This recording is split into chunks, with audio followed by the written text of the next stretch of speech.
Touré Yaya, or Yaya Touré, as many people prefer calling him, he shared a story concerning his time at Barcelona. Now, he shared this story, said, my time of moving to Barcelona, when he arrived Barcelona, many didn't know me.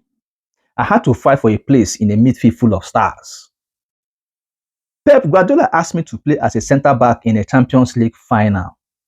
And even though it wasn't my position, I accepted because I understood that the team was above everything. That day, I learned that sacrifice also makes you great. It was a different experience at Barcelona to Manchester City. So comparing his time at Barcelona, also comparing his time at Man City, these are two different things.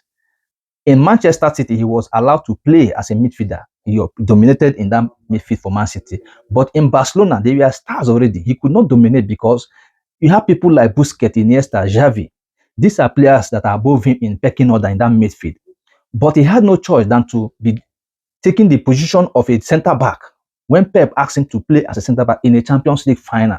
So he had to play in the centre back. I think that was against Manchester United in the final. So he had to deploy, he had to be deployed in that centre back to cover. So he used that position to sacrifice, according to him, that he had to sacrifice, understanding that the team is above any player. So he did that so that he could have a place in the team.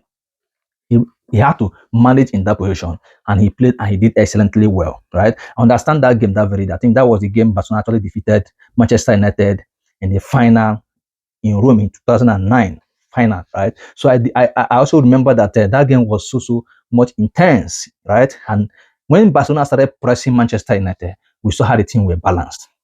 Barca played Manchester United to the point that even Sir Alex Ferguson started shaking. So I think that was the beauty of football in the first Champions League of Pep Guardiola. So that era was so marked with so much beauty, so many memories you can remember. And seeing that yeah, to actually remember this, I think it's a very good thing, right? And sharing his experience that this thing of Manchester City and Barcelona, they are of different things, right? So in Manchester City, he had more.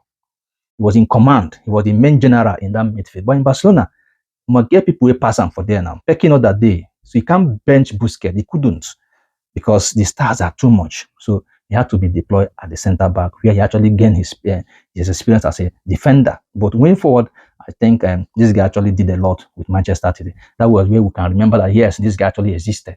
He made his mark, he made his name, and he left a legacy and become a Manchester City legend. That's a good one for Yaya Touré. Tell me what to think about this in the comment section. Let's go, guys.